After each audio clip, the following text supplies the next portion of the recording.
I'm David Spears. Welcome back to Insiders for 2023. There's been much debate over the summer about the voice to Parliament.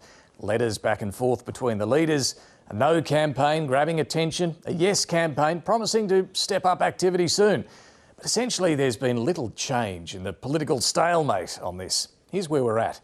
Peter Dutton is still saying it's untenable to proceed without more detail on the voice. Anthony Albanese is insisting that detail must be left for Parliament to determine only after a referendum. Meanwhile, the crisis of alcohol-fuelled violence in Alice Springs has exposed a bipartisan policy failure and raised some uncomfortable questions. Why were local Indigenous voices ignored? How will the abuse be stopped? And what will it take to fix underlying problems of disadvantage? This week, I was joined on the panel by Dan Borscher, Jennifer Hewitt and David Crowe. Let me start with you on where we're at the start of this year on the voice to Parliament in particular. Will be dominating the year. Over the summer, what's happened with sentiment on this and how do both sides start the year? I think there's been a slip in the sentiment in terms of the support for the voice. We've found that in our polling, a 4-point drop. So when you ask people a yes or no question about the voice, there's 60% support nationwide. There's also majority support in every state. Now, this is only according to our polling, and there's a lot more polling to be done. But that does show a softness in that support since last year, and I think that's the impact of the questions that are being asked. Peter Dutton's had this January campaign of asking questions about the voice, demanding more detail, issuing a letter to Anthony Albanese with 15 questions about the idea. So there's a lot of this uncertainty and doubt about what it means in a practical sense. In the past, we've found, and I think when I talk to people in the government, they agree with this, there's support for the concept of the voice in the population. People want it to succeed. They want to be given reasons for it to succeed. But there's that softness there, and I think it's very interesting that Anthony Albanese in a speech today, as the papers have mentioned, is going to be talking about the argument for the voice, and his speech includes some interesting sections on the practical benefits. He's giving the example of some good programs in Burke in Western New South Wales, for instance, where when you consult with Indigenous people, it leads to better outcomes. The issue with Alice Springs. So I think that's where the debate's got to go, with practical examples of how it works, because that's what Australians want to hear. Yeah, and we are hearing, and I think you heard Andrew Probe in the opening piece there make the point that he's sharpening the lines around this is about two things: recognition, consultation. I think another line we'll hear more of is this won't change your life, but it might help the lives of the most disadvantaged. These are the sorts of sharper lines, I suppose, that we'll hear more of. But Dan, do you think the yes case, the yes advocates, left too much of a vacuum over the summer? Well, it's hard to say, David, because so many people switch off from the news cycle during summer, don't they? Lots of people still just coming back on deck now. So you can either look at it as though it's a vacuum, or are they waiting for the fuller conversation, which is now. We've seen that meeting this week happen where the Indigenous leaders, including Professor Megan Davis, made the point very clearly that this is about Australian voters. This is not about politicians. This is not about the politics, which is so much where the conversation has been centred right now. I think the telling thing will be what comes in the coming months. And I think that there is a real risk around the polling, because if we've learnt anything from the last couple of years, it's that we don't always get a true sense of what people are thinking and feeling from polls. I mean, they give an indication, and certainly from people I'm talking to, there are more and more questions. So you'd have to think that the campaigning from the opposition and from the No campaign have been effective in raising more questions in this discussion. Well, speaking of the No campaign, they had something of a launch, I think it was on Monday of last week. Warren Mundine, one of the lead figures in this, is not only criticising the proposal of the voice to Parliament itself, but proposing alternatives, including recognition in the Constitution of migrants. I want to recognise all Australians. I want to recognise Aboriginal and Torres Strait Islands and the magnificent 60,000 years of our history. I want to recognise the last 200 years, 200 and something years of that history and the issues and problems that happen there. And I want to recognise people like refugees and immigrants. Jennifer, what do you think the thinking is behind that idea? Well, I don't think it's going to go anywhere. I think it's a kind of complete distraction from the main issue. So I don't think we're going to hear much more about it, frankly. Right. So was it an effort, do you think, to try and pit migrants against Indigenous Australians, as some have suggested? Perhaps it was, but I mean, I just don't think it's going to fly, really. I mean, we're all talking about the major issue of Indigenous recognition, and I think David's right. You know, there's general goodwill towards the concept of it in Australia, but there are increasing doubts about exactly what it is and how it's going to work, and I do think the campaign lost momentum a lot over summer, and the risk for the Albanese government is that uncertainty will set in, and people who are reasonably favourably disposed will allow those doubts to kind of be raised more, and doubt is very bad for referenda, as we've seen. Do you think there is any shift in the thinking on the yes side about this detailed question, whether more information is going to be necessary before a vote? When Peter Dutton met the working group the other day, it was interesting seeing some of the comments afterwards. Sean Gordon, one of the members of the working group, did an interview, I think, on the ABC. He talked about accepting the idea that there needs to be more about the architecture of the voice. Now, he didn't say we have to offer all the detail that Peter Dutton wants, but I think that concept of outlining more of the architecture of the voice, the principles and where it's going to go to next. There are 8 principles now. A lot of that is there, and of course there are reports that have been done over several years under the previous government too that set out a lot of the detail that is meant to be achieved here. But I think there is that acceptance. And even in Anthony Albanese's own words, he's actually almost inviting Peter Dutton and others to come up with an alternative form of words, which they have not done yet. But it's not the form of words. It's really just about the architecture and the government being a little bit clearer about how it sees it. Now, it clearly doesn't want to do this. It keeps saying that's up to Parliament or more consultation and Indigenous voices. But I think this is the big risk for the government, because people say, well, yes, that's a reasonable idea, but what actually is it? And the fact that they've got no concept of it yet, I don't think is going to be resolved by saying it's just about recognition and consultation. There are Liberals, however, who are happy to back this on the principle alone, and we saw that on Friday at the National Cabinet meeting with the 2 Liberal premiers sitting around the table, including the New South Wales Premier Dominic Perrottet, making his view very clear. This is an issue that we agree with in principle, and it should be above politics. It should be a moment which unites the country, doesn't divide the country, and that's been my position from the outset. And that's the risk, of course, for the Liberal Party, because the people who are more strongly in support of it are younger voters. And of course, there's no chance, and also in the Teal electorates, for example, there's no chance of, if they're being blamed for its failure, that's going to be a big problem for the Liberals as well. So there are risks for both sides here. So what do you think they do? Because in the coming weeks, their party room, the Liberal party room, is going to be discussing this, as I understand it, David. Tell us what you think the mood is like within the federal Liberals at the moment. In contrast to Dominic Perrottet, I think the mood within the federal Liberals is to say no, and I think that's... You know, we're talking a fair bit in the last month about Anthony Albanese being under pressure to show momentum on the voice. I think we've got to realise that Peter Dutton is under pressure as well, because he's got a Conservative base that doesn't like this. He has to stand up for them in order to shore up his own position as a relatively new opposition leader.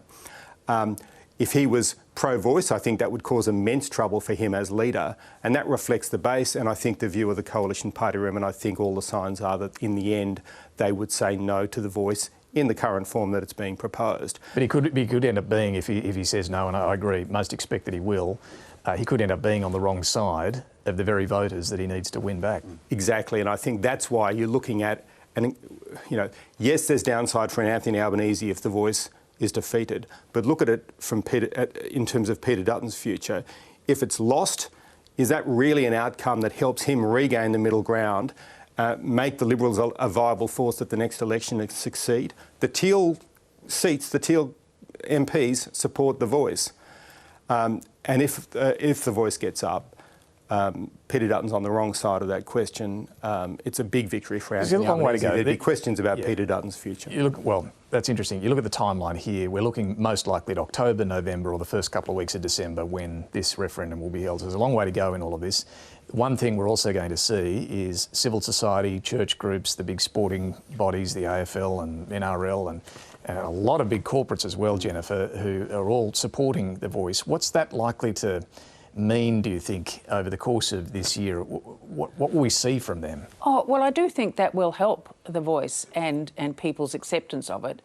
There will be many people other than politicians, arguing about it. Some more trusted than politicians. More trusted than politicians, although I'm not sure you'd necessarily say that of big business. But anyway, there will be, I think, a kind of that general good feeling.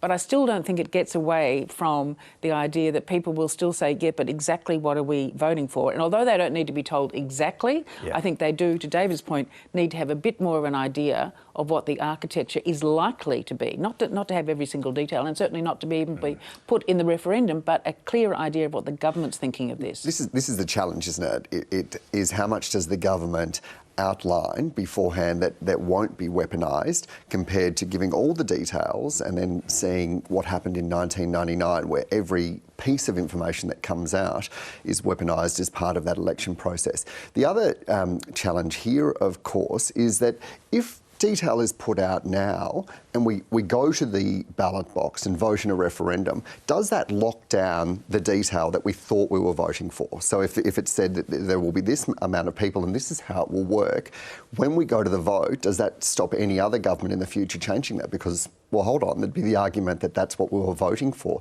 So I think that there's a really powerful middle ground here to find. I'm pretty sure it was Professor Marcia Langton was saying there is a blend between some information, which might be the principles that you were both mentioning, and going into the nuts and bolts of, right, this is how finding it will the work. sweet spot, really. And I think that might be what we're starting to see from the conversations that are coming out, and the speech from the Prime Minister today and the comments that he made in writing that letter to the opposition leader in saying, well, what is your middle ground?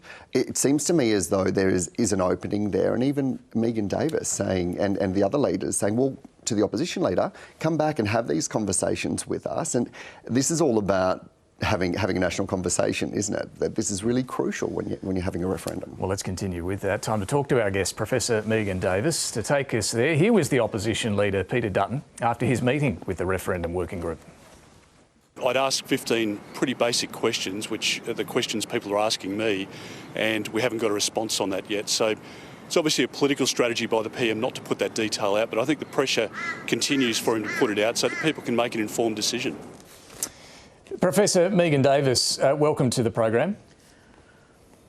Thank you for having me. So let's start with the basics here. What is the Voice and why do we need it? Yeah, so the Voice is a mechanism that enables First Nations people to have a voice in the decisions and policies and laws made by the government of the day and by the Parliament. It gets us a seat at the table, and that's something that we don't have now. And so that's what the Voice to Parliament is in a nutshell. It's not about, our mob wanting to be politicians. They don't want to join political parties. It's not about being ideological. They live in communities. They work for their communities. They live their whole lives. But they do want to have input into laws and policies, because currently that doesn't happen. And that's why we see the situation that we see in Indigenous affairs across the nation. Well, Peter Dutton, as we just heard, he's demanding answers to 15 questions that he's put forward. You were in the meeting the other day at the referendum working group where he was there. Did he ask any of those questions? No, he didn't ask those questions. One of the really important parts of that meeting was to explain to him where the Voice to Parliament comes from. So we spoke about the 12 constitutional conventions and the National Constitutional Convention that was held 5 years ago. We spoke about why the Voice to Parliament was the primary reform that came out of that. We spoke about the 12 years of constitutional recognition in this country, so we're in the second decade, and went through the 7 processes and 10 reports that exist on this matter. And anchored, our conversation and our future conversations in that, because it's very important that he understands why a constitutional voice is being sought.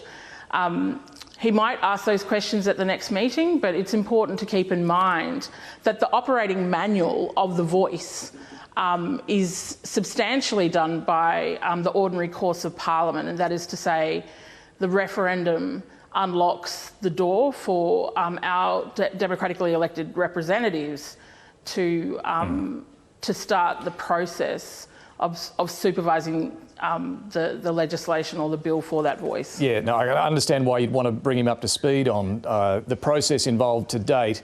It just does seem a little strange that he wouldn't ask these questions that he has when he's got a lot of you sitting around the table, all the experts on this. Are you confident that he will come back and you will have answers if he does ask those questions?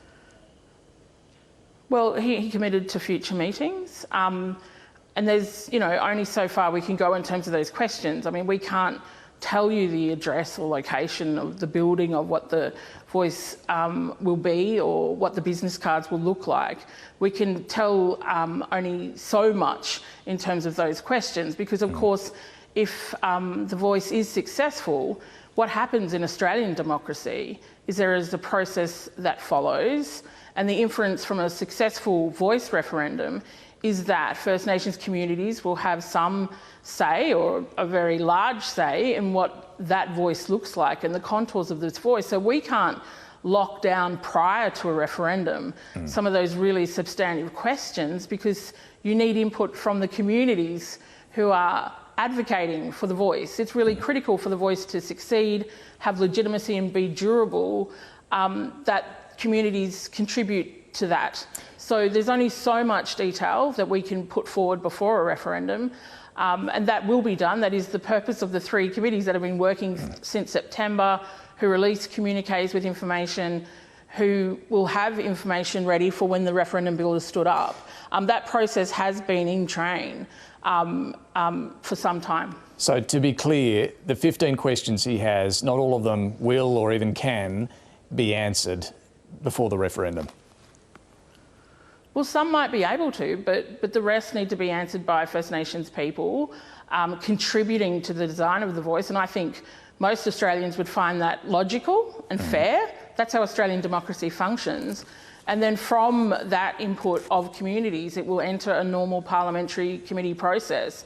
And then all Australians can comment on what the voice looks like. So, some of the questions will be answered and some can't be, but that's appropriate in the kind of Westminster democratic system that we have. There are 8 principles around this already. Will the working group that you're a part of be putting forward more principles in your final recommendations? Yes, so that's the purpose of the working group, and we have a subcommittee who will likely add to those principles. So yeah, that will not most likely happen. Can you give us a sense of what that's likely to involve?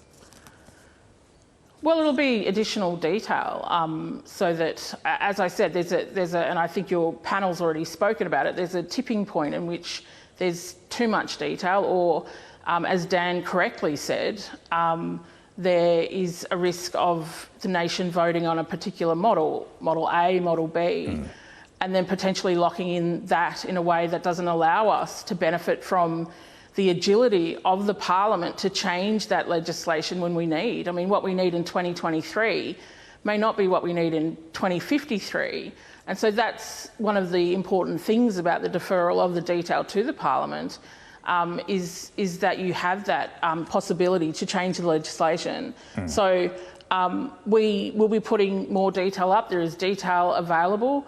There'll be sufficient information for Australians to make an informed decision.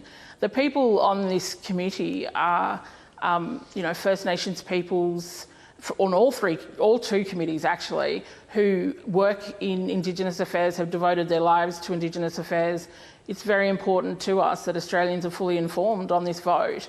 We're acutely aware of the referendum record, but we're also acutely aware of the exigency of this reform and how important it is to empower our people to contribute to laws and policies that are made about us, because right now they're not including our voices from right across the country.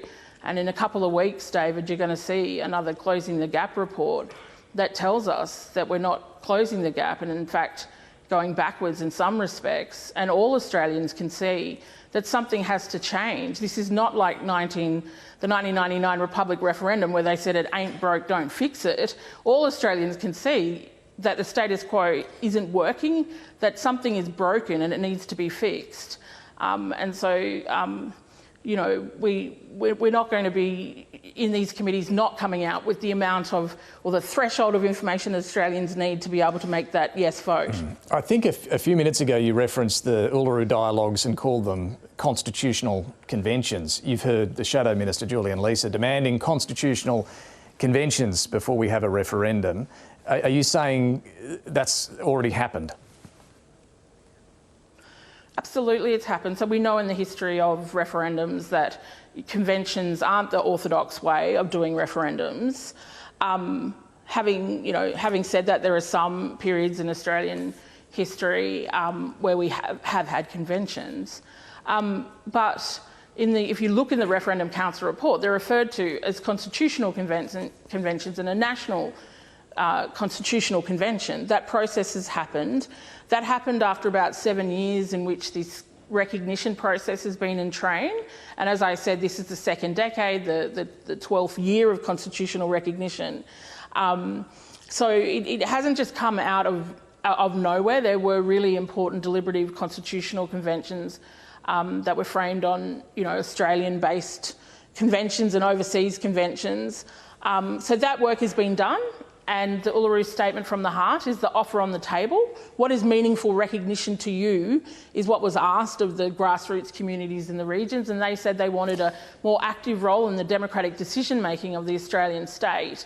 That's a really important thing.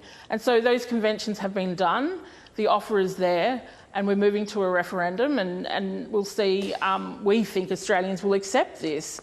So conventions have been done, and I should say that one of the reasons we pursued constitutional recognition is because our elders, our old people, were around in '67, and they believed really earnestly in the agency of the Australian people, working with Aboriginal and Torres Strait Islander people to make change. And that's what this is about. It's about Australians working together to shape the future. So 1967 didn't have a convention.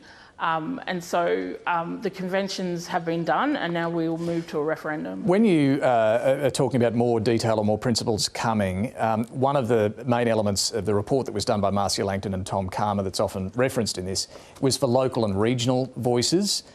Can you clear this up for us? Will that be something we see more detail around? Will there be local and regional voices as well as a national voice? So when you talk to First Nations communities, as we have for 5 years, they don't talk about themselves in terms of local and regional voices.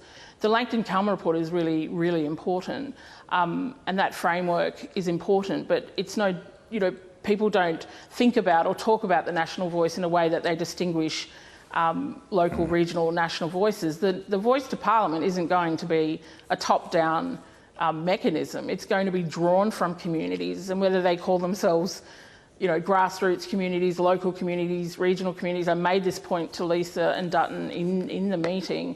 We're all talking about the same thing. We're talking about our people in communities, doing the hard yards of keeping our people together and flourishing and trying to do better for our communities. The key thing is, how do they get that seat at the table? And that's what the Constitution is about. It's about not allowing the space for politicians to continually silence our voice. It's to mandate it so that we do have a seat at the table, to make sure that the policies and laws are of a better quality and they actually result in outcomes, because right now that's not the case.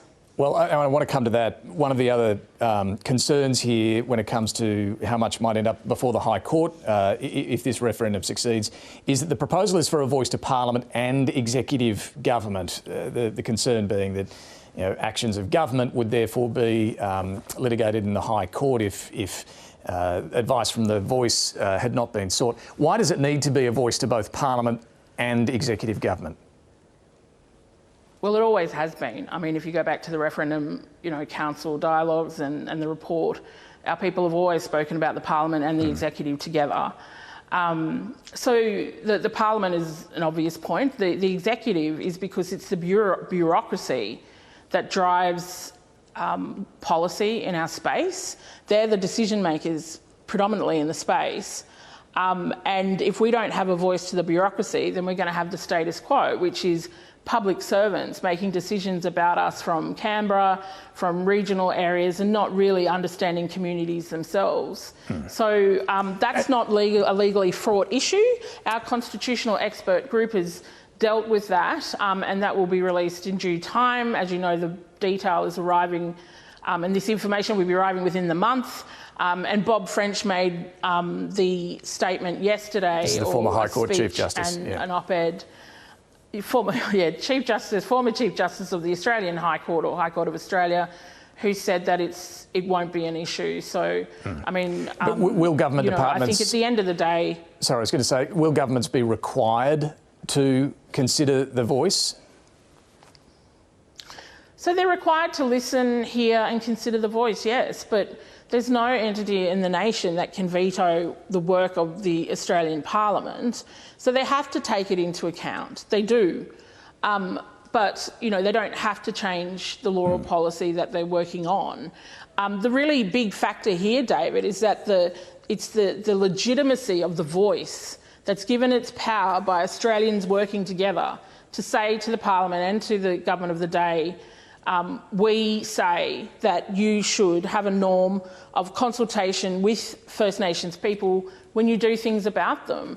And what we know from focus groups and working with Aussies over 5 years, they see that as a logical thing. Of course it's going to improve laws and policies and outcomes if you actually have the people who it impacts upon at the table. Final question, Megan Davis. What's at stake here? The consequences of Australia actually voting no, voting to stick with the status quo. You've warned this would risk a generation of Australians losing faith if that happens. What do you mean?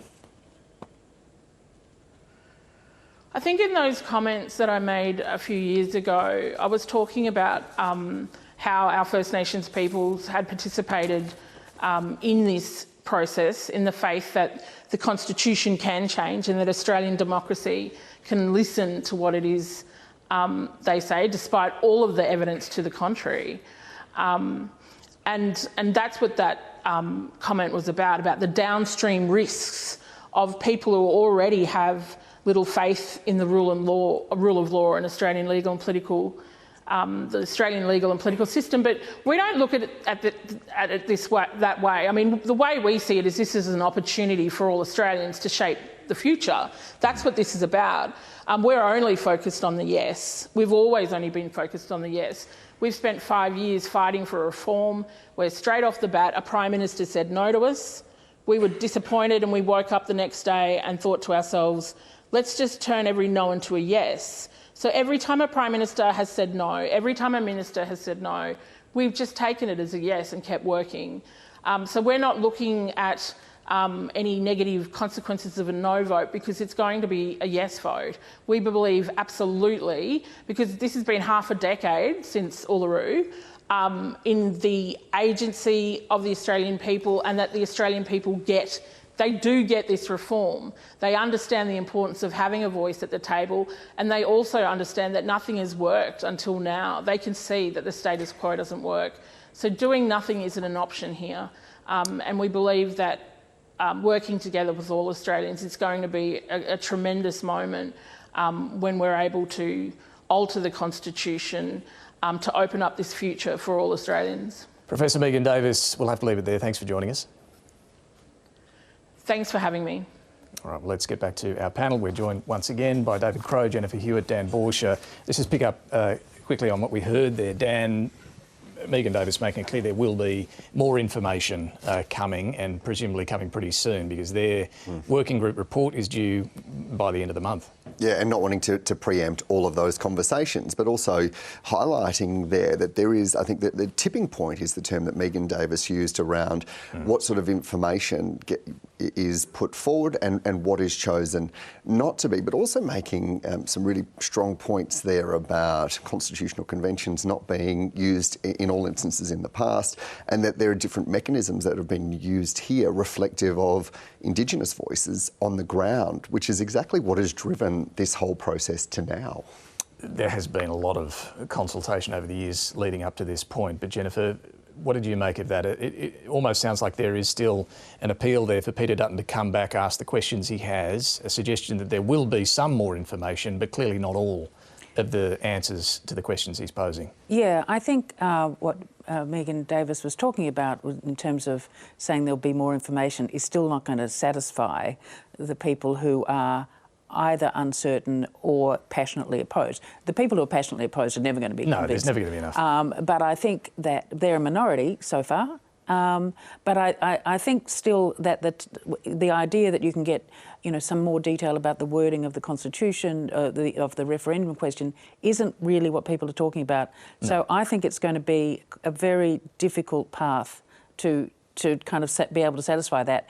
And it's going to be interesting, whether or not people will again just say, well, this is right. We do know things are broken. She was correct to say it's, if it ain't broken, the system isn't working. The system is working. That is very obvious to everyone. So people will want to be convinced that this will actually provide a practical example or practical method of trying to address some of those issues. That's an optimistic view, I think, for many people, but they'd be open to be persuaded. It's also the point Megan Davis was making there, saying having more voices at the table talking about policies for Aboriginal and Torres Strait Islander people is never going to be a bad thing, because you will get lived experience and solutions that are working on the ground. And I think that point about the detail, there are people that some that just don't understand or don't know what it's about, and then those that are going to vote no anyway. Well, how much information does Peter Dutton need? Like, what exactly does he want to find out? Some of his questions can't be answered. One of his questions in his letter, 15 questions, was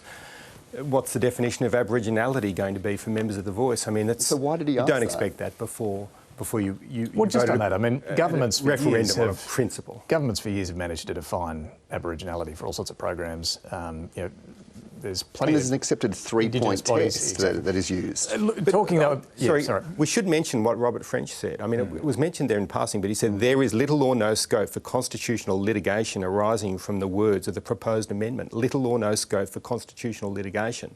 That's been a big concern within the Coalition Party room, and the former Chief Justice of the High Court in the Financial Review yesterday made that response very, very clear. And I think I know there will always be a dispute. So I think there's always going to be legal disputes about that. That's a big voice. It's a big hitter. I think that when you get down to it, we are now in a phase where the Yes campaigners have really got to sharpen their message. They're talking about a week of action later in February. They're only now at the point where they're really getting their organisational and campaigning structure ready. And I don't think that they are yet at the point where they can fight this like an election campaign, which is actually what they've got to do. And they're slowly getting to that point. I think all the working group work on the detail is one thing, but it's the campaigning now on the ground that's really going to be crucial. What about you mentioned people want to see practical outcomes. We're seeing a practical crisis play out in Alice Springs. With the violence, the abuse that's going on there. David, how much has this complicated, do you think, the arguments here? Because a lot of Indigenous voices from Alice have been ignored. I know. I think it has complicated the argument. I think, in fact, what's happened in Alice, which I don't know about, I'm not a writer who's written about it in detail. I'm a long way away from Alice, but I've seen the voices from Alice in letters in June, in comments in May, in submissions to the Federal Parliament late last year. Donna Archie and other members of the Central Australian Aboriginal Congress say we need action on grog in Alice, and they were not heard. I mean, it seems to me to be a fairly convincing proof of the need for Parliament in camera to listen to voices from Aboriginal communities. I want to, Dan, get your thoughts, because you know NT politics very well. I grew up not far from You did. You grew up in Tennant Creek, but I want you to explain the political dilemma that the Territory government is in here, because I'll just play this first though. The Chief Minister, Natasha Files, once they received this urgent report that she and the Prime Minister had commissioned about what to do, was still saying, this is talking to Laura Jays on Sky News, that her concern here is about anything that is race-based. We must make sure that any legislation, policies we put in place are not race-based. This is race-based. What Stronger Futures was a race-based policy because it said purely based on your address that you could not buy takeaway alcohol, and that was the places where Aboriginal people lived.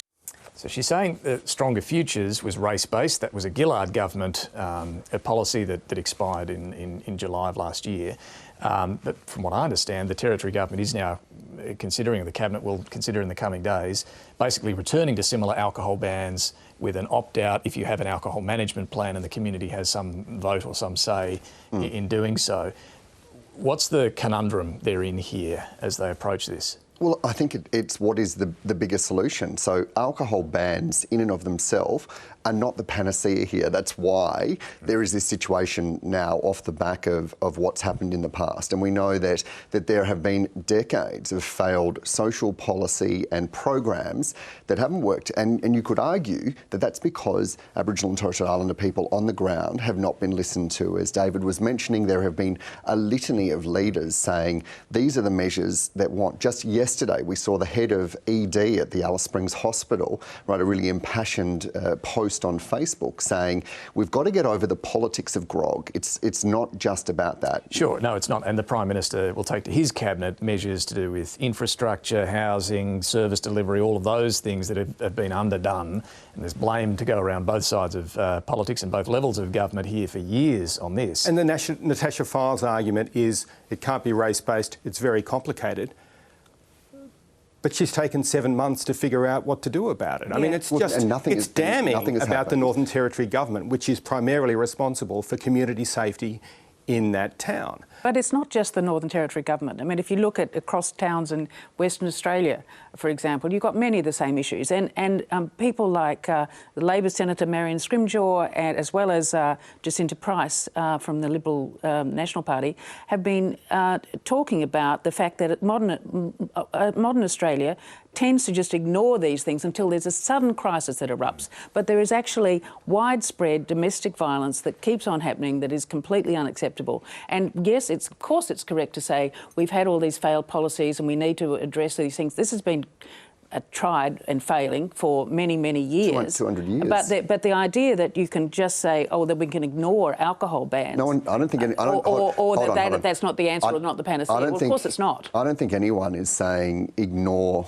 alcohol bans, and that is, sure, a mechanism to buy time to be able to consider what is the bigger issue here. But if we're not talking collective, like that's the symptom, that's not the cause. I mean, yes, the doctor was saying that just yesterday, that if we are not talking about poverty... But we've been talking about that for a very long time. But have we been doing it? But there's no action. No. Well, there's all sorts of programs which have all failed. I agree with that. But at the moment, I think the idea that the voices on the ground, most loudly from the Indigenous community in Alice Springs, for example, is saying you've actually got to do something now as well as all those other long-term projects. Yeah, that's their message. So those bans buy that time and space to do that thinking. I mean, arguably 1 week for the Dorrell Anderson to write a report is not the solution here. This is about bringing people together and actually having a very difficult conversation about what is the causal effect of what's happening there and rightly in other communities.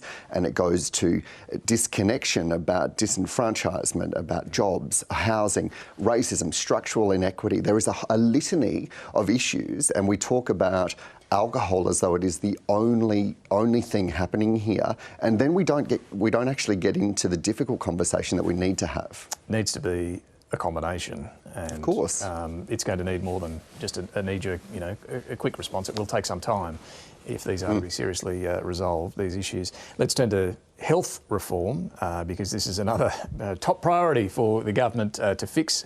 I mean, everywhere you look, everyone would agree the health system is in real strife, and Mark Butler, the minister's very open about that. He reckons Medicare's in its worst shape in some 40 years. You've got bulk billing in decline, you've got the gap fee when you do get to the doctor going up. fewer medical graduates taking up general practice and so on. National Cabinet considered a report on Friday with recommendations, a blueprint for reform, essentially. That was released, but the AMA were, well, disappointed, to put it mildly, that there wasn't more immediate action taken. As we went into the meeting, we were hearing talk from all of the premiers, chief ministers and the health minister that health is the highest priority for the government at the moment, and Australians can see the crisis the health system's in. We were surprised to see nothing more come out of it. We had the most powerful political leaders in the country all in one room. Doesn't seem they could agree on anything. Well, the government says the AMA was part of this process, part of that report. But, David, should there have been something more urgent? I think I think so. I think the previous government did a review of primary care in March of last year, issued an 80-page document, set out some of the key principles, such as that primary care had to be focused on the patient, it had to be cross GPs, nurses and so forth, other practitioners. Some of that's been amply argued about for a long time now.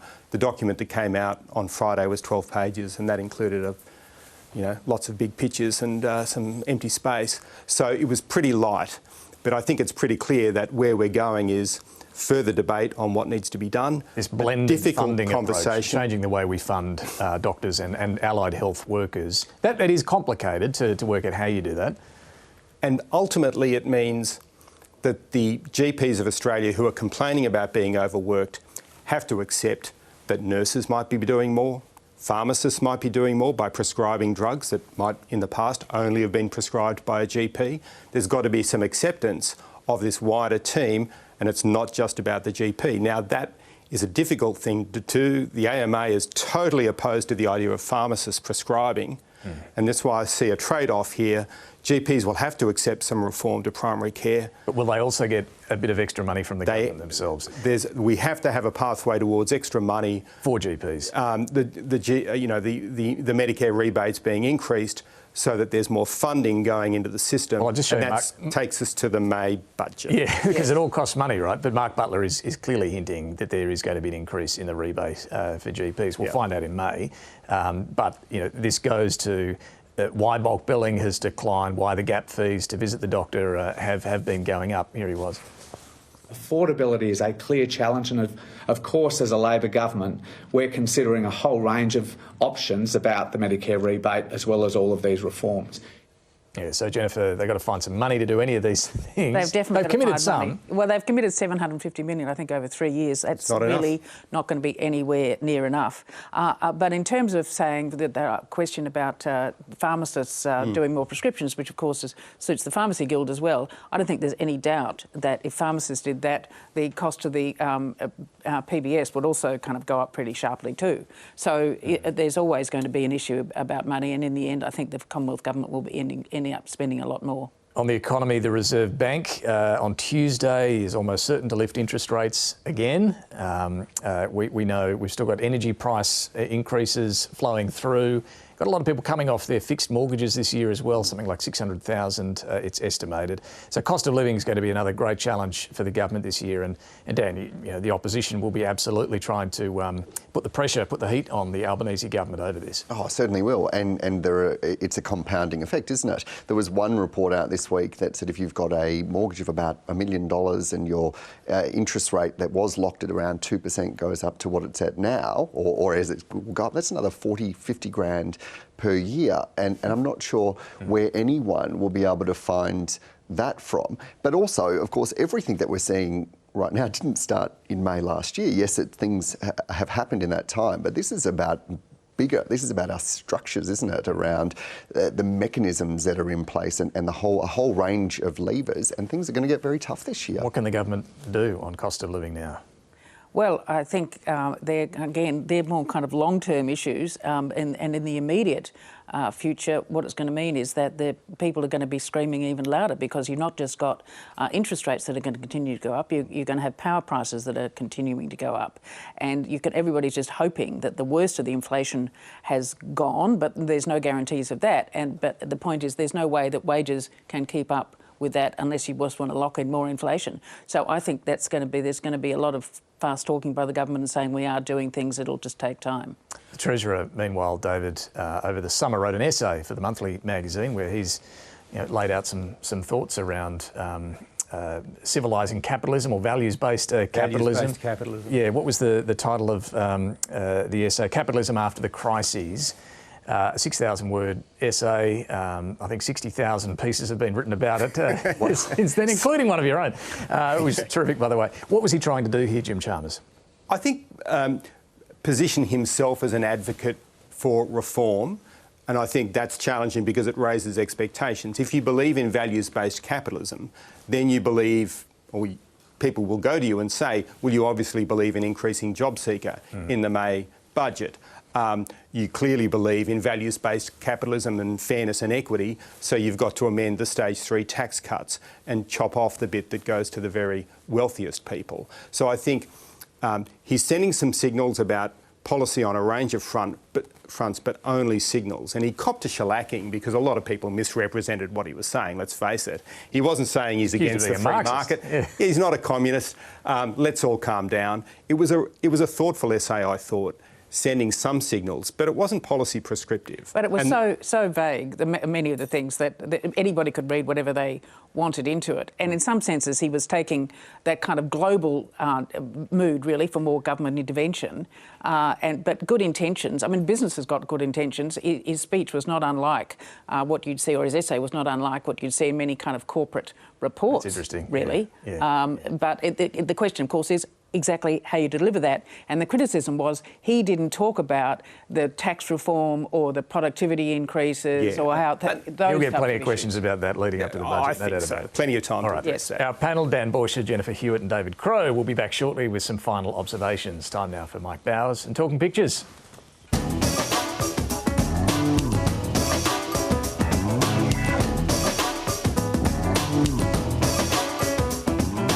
I'm Mike Bowers and I'm photographer at large for The Guardian Australia. Welcome to 2023 and I'm talking pictures this morning with the one and only Jack the Insider, columnist for The Australian.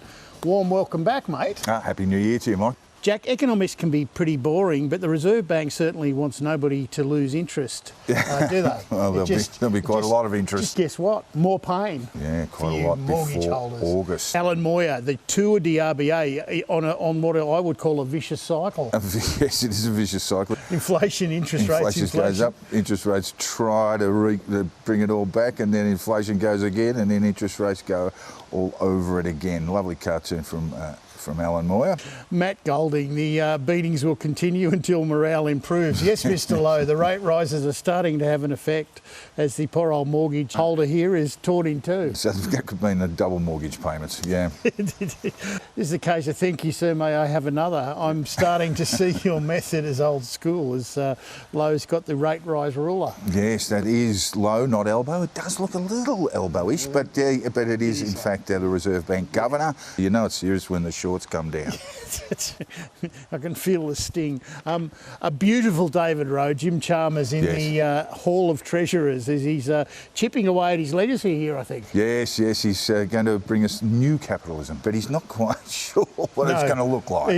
Well, at the moment, it's definite work in progress. It is. There's just a block of cement there, really. They say politics is the art of the possible, but this week, Jack, it was also the possibility of the arts as renewed funding was announced. I really love this cartoon. I do too. Megan Herbert, how cartoonists draw government ministers the day before the new arts package, and there's real and rather horrible. You can have this or this. Look at these people over here that have just given me some money.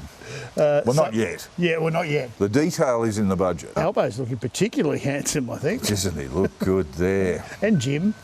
I thought there was a beautiful Wilcox, the investment opportunity as the colour pencils are being handed to the child hands. Yeah, I did like this cartoon too, Mike. It's an investment opportunity we often forget, but we should never really forget that our children are our greatest asset. Mr Lethbridge, I don't know much about art, but I know what I like as the artist is painting, the big picture. Well, I did a column this week talking about the Arts Revive package, but also reminding people that Labor governments were largely responsible for introducing poker machines into pubs, which really did, it was a hammer blow for the live music industry. For the live music scene, yeah. Politics has always been a numbers game, but the Robo-Debt Royal Commission is showing how calculating it absolutely can be. And acting illegally and then covering it up. Let Robo-Debt be a lesson to us. Always include a human element when demonising any group. He's got a way of really condensing quite serious things, Mr. Golding. It's like getting hit in the head with a brick wrapped in a pillow. Yes. I did love this Brolman cartoon. He's used the Tin Man here, Robo-Debt Royal Commission. And what do you say to allegations that you didn't have a heart? Of course, he never did have one, and it really is just an awful situation. Finally, Jack, one of our regulars here on Insiders was given an Australia Day award, an AM, I believe, Warren Brown, cartoonist. Yes, richly deserved, the great Warren from the Daily Telegraph. Good mate of ours, of course, and won his AM not just for the cartooning. In fact, I suspect that was more secondary for the great work that he does with veterans. And it's a well-deserved award. Well done, Warren Brown. Richly deserved, yeah. It's been a great pleasure starting the year with you, Jack. I'll let you do the honours. It's back to you, Spearsy. Very good. Thank you both. Let's get some final observations. Dan, to you first.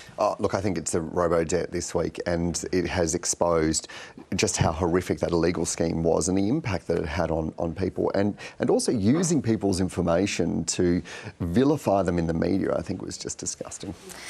Yeah, not at all a good look at how the sausage is made. Jennifer? John Barilaro, the former Deputy Premier of New South Wales, is turning into a one-man wrecking ball, really, against the Coalition's chances of being re-elected next month. And not only has it just become public in a report about how he diverted money away from Labor electorates for bushfire relief. Very embarrassing for the Perrottet government, and it's also going to be another report this week coming out in Parliament that goes into more details about the corrupt processes that led him to being appointed and then having to resign from a very cushy job in New York. Ouch. David? The Greens have just had a meeting of their party room at Mount Macedon. Lydia Thorpe couldn't be there, but they've clearly got to resolve a big problem with her position on The Voice. She's the Indigenous policy spokesperson for the Greens. She's against The Voice. The Greens are about to make a decision about their stance. If they're for The Voice, how on earth can she stay in that portfolio when the most important issue in that portfolio at the moment, she's at odds with her own party room? To be determined. That's a very good question. All right, thank you all very much for joining us for the first show of the year. State and territory leaders, as we saw, agreed on most things at their meeting on Friday, except where the New Year's Test match should be held. And a warning here to our viewers in South Australia who may find this offensive. We'll leave you with that. Thanks for watching. Mr. Perrottet, can I just ask your reaction to South Australia's bid to have the Sydney New Year's cricket test brought to Adelaide? What's your message about that? He's kidding. A 5-day washed-out test in Sydney is much better than a 5-day test in Adelaide. I mean, why? Because at the end of it, you spent at the end of it, you spent 5 days in Adelaide. Listen, no one else. What do you say to that? Prime Minister. There goes the collect, You're making us all feel very excited about being here.